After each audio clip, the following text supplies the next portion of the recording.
AEW Revolution is in the books. We've witnessed a murder.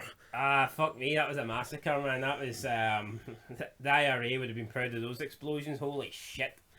That was complete madness. John Moxley literally died in the ring tonight. I think his kid's going to grow up without a father, because that was insane. I mean, Eddie Kingston's probably dead too. Massive explosions. That made 9/11 look pretty weak. Yeah, let's just kick off with the main event. What was that ending? Right, main event, right? It was a decent match. Now, obviously, some of the barbed wire was pretty real and some of it wasn't. The table on the outside could not have been real because Moxley lands back first on it and he's not got a single gash on his back yet. I think the boards in the ring were pretty real because when they actually went into them, they kind of got stuck with their clothing. I don't think the barbed wire on the ropes were real either, but you know what? I get it, right? I mean, these guys aren't fucking mad bastards like Sabu, so they don't want to kill themselves and be scarred for life. I totally get that. That's fair enough. And the match itself was good, but we had this whole 30-minute time limit that the ring was going to explode. So at the end of the match, you got Omega and the Good Brothers beating down Moxley. They handcuff him in the ring. 30 seconds to go, and this Kenny Kingston guy comes out. Eddie Kingston, I don't know what his name was, right? Some generic looking guy comes out. He's trying to get Moxley at the ring. There's about 15 seconds to go, and for some instead of lifting him and just dragging him towards the side of the ring that's not barbed wire, Which they do every night. That's what they do. You pick up wrestlers. Instead of doing that, he kind of just tries to wake him up, and then with about 5 seconds to go, he covers him. And I'm expecting, we know the ring's not going to fucking explode, right? Real bombs and shit. But you're expecting something to a pretty cool visual effect. And then literally, the timer goes off and there was a couple of sprinklers came out the turnbuckles and a wee bit of smoke and I mean that was it. And Eddie Kingston's laying there dead. And the ring doesn't collapse. Both guys look unconscious and JR saying, we've got casualties out here. What? Why? I mean, what? Kane's pyro with a fire? I mean, why couldn't you have something like that? Set the ring on fire? Yeah, or ring collapse. When the ring collapses, why couldn't you have something on that had the ring programmed to collapse? See if you'd have done the Kane the pyro fire, and then the ring collapsed. I mean, that would at least look cool. Holy fuck! It was as if there was some kid sparklers coming out the turnbuckles, and that's it. And then Kingston, who was perfectly fine, not even in a match, is basically lying there unconscious, getting help from the officials. And JR's we've got casualties out here. The only casualties are the people that fucking paid £15 to watch this show. That was insane. I mean, the match was alright, but I think the ending is completely killed it. I mean, for me, that match is borderline 0 out of 10 just for that ending alone. Yeah, it was awful. I mean, holy shit. I think the only way they could have saved that is if after that, I mean, Omega and Don Callis come out and they're laughing and it was like a troll, it was like a joke, we fooled you, and the ring wasn't set to explode, but they're actually playing it out as if the ring did explode and JR's talking about casualties and this Eddie Kingston guy's not moving. I mean, come on, it was some sparklers coming out. The explosions during the match were about 10 times more, had bigger effects than what happened at the end of the 30 minutes. That was... I can only assume... something didn't go off. Yeah. And even then, should they not have changed the finish? See, even that Eddie Kingston seen that, should he not go, hold on here? The only way maybe they could say it was poison gas or something. I don't know. Come on, how are they going to get around that? I don't know. Some sparklers? We'll just pretend... I mean, if this doesn't go down as one of the biggest botches in history, I don't know what will. I mean, that was fucking atrocious. I think it is. I mean, I'm tempted to watch it again in case I got it wrong. No, we didn't. Right, we've talked about the main event enough. Let's go to the start of the show. Right, start of the show.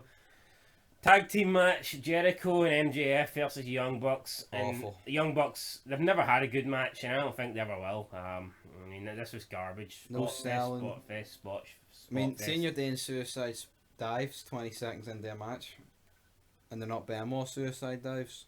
Yeah, they're the fake ones where you push into the guy and then land on your feet. I mean, that's not a fucking suicide dive, right? See Benoit suicide diving and crashing into the table and almost snapping his back in half. That's a suicide dive, right? That's someone that doesn't want to live.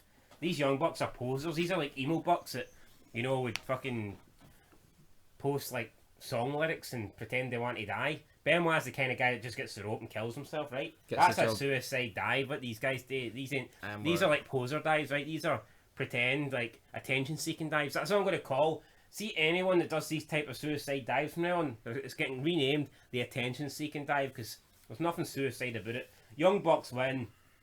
Why I do not know.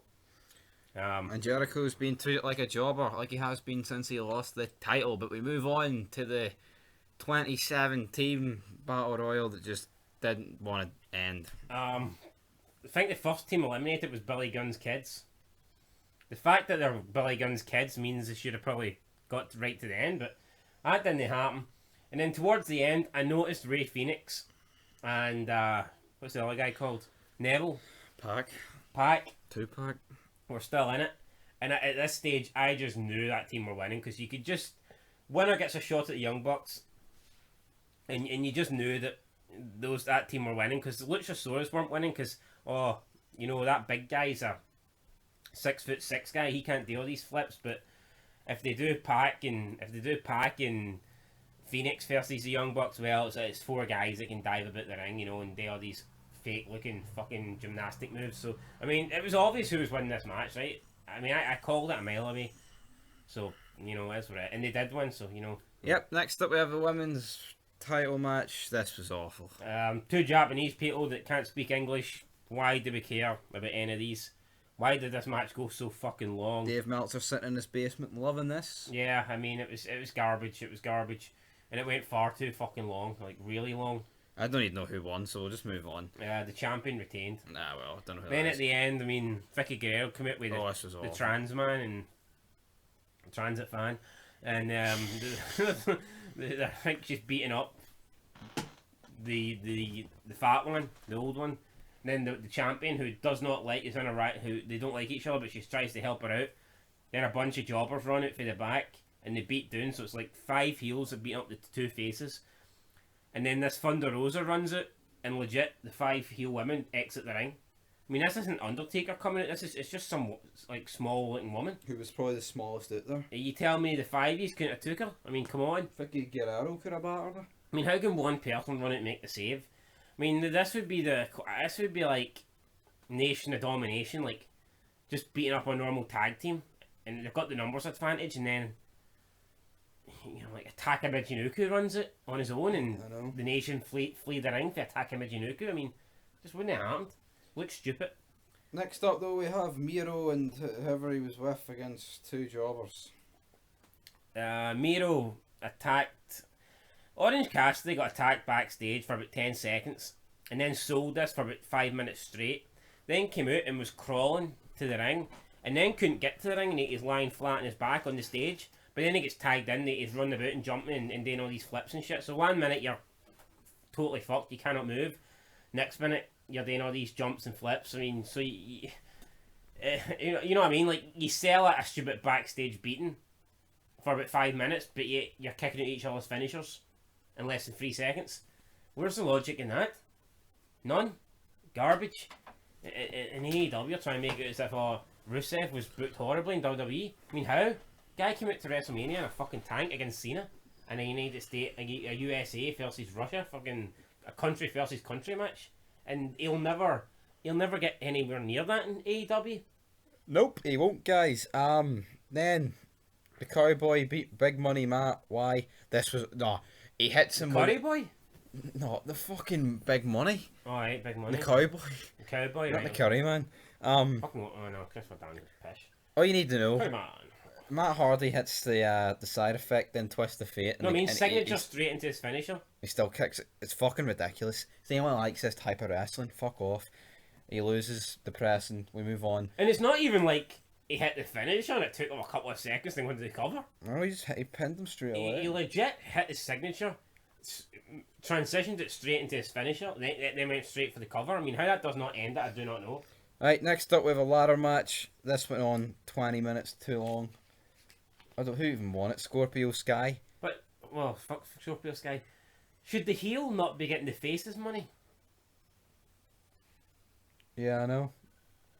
I mean, if Adam Page is if he's a face, then I mean, how do they really go around that? Oh, I'm getting Matt's money for the next 3 months. Matt's went for big money to name money. Big Fucking money, Matt. Name Well, money, Matt. Anyway, his party's been cancelled, I guess. Right, yep, ladder match, Cody Rhodes. I have a sore shoulder. Special Scorpios. guest was Ethan Page. Oh, fucking hell. The problem with Ethan Page is only about 6 people know who he is, so But talking about a guy we know a lot more about, Christian Cage. yeah, Christian Cage is the guy that AEW signed. The Hall of Famer Big Show was talking about. I think when you break it down to who it realistically could have been, I think he's one of the guys that was up there. I think it was always going to be between him or RVD. I mean, it was never going to be Cena. It wasn't going to be Brock. I mean, if Brock wants money, all he has to do is go to Vince and say, "Here, pay me this," and Vince will be like, "Aye, sure." No danger, big man. I honestly think Punk's done with wrestling. Yep. Now, people have been saying, I've seen people say that Punk's going to wait and debut in AEW when they get a bigger fan base. When's that going to happen? Never. Would that not have happened on the fucking first show when they had the 1.4 million? I mean, where's the logic in that? I know. There's zero danger that you think Punk's going to wait 5 years till they break a million or something. Then that makes zero sense. If anything, he's going to debut to help them get to the high numbers. Damn right. Comes out, signs his So, contract, walks to the back. A bit lackluster, but you know what? This show was shit, and it's Didn't probably... even say anything. I mean, like, all he did was take his jacket off and his shirt said, outwork anyone or outwork everyone or I don't know. something about outwork. Ah well, he's the man. He's Christian Cage. Will he get a title shot? Probably not. Will he get a title run? Probably not. Will he get buried by a bunch of jobbers we don't care about? Probably yes. Right, So- next up though, we have got the best match on this card. Sting and Darby Allin against Taz's cronies. Brian Cage and some fucking jobber. Ricky Starks, who I think might be Ty Dillinger. He's not. It can't be him. I think it is him. Ty Dillinger's called... I think he's called something Starks, but it's no him. So you think there's 2 guys in AEW called Starks? Point is, guys, this was actually good. The entrance was a bit weird. You've got Darby Allin making his way to the fucking arena on a skateboard. And Sting in a Sting pickup on a truck. broken pickup truck, and Taz is joking Brilliant. about Oh, like, the all the commentary was great in this match. Taz is like, all the money Sting's made his career, and he's driving about in that heap of shit. And then Darby Allin hangs onto the back of Sting's truck to get. I mean, the entrance was pretty funny. I'm not gonna lie. I know, but you notice they have a match where there's no false kickouts because they weren't in the ring most of it, Yeah. and it's the best match. I mean, I think it would have been the best match without the false kickouts. And they had a really cool match. There was a Spots. spot where Darby Allin gets thrown through the glass. Then he jumps off like a 4-story building. Yeah, about 60 fucking feet or something like that. And that took him and Brian Cage. I don't even think we've seen him and Brian Cage again. No, and then Sting. Sting's against Ricky Starks, and at this state, I mean, Yeah. fuck, who's gonna win? Like, I mean, Sting's winning. Taz thinks Ricky Starks. Come on, Ricky, come on!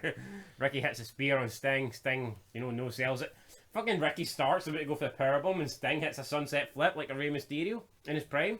I mean, that must have been a stunt double. That couldn't have been Sting. Joker Sting. 2 other guys jumped in, by the way, no idea who they were.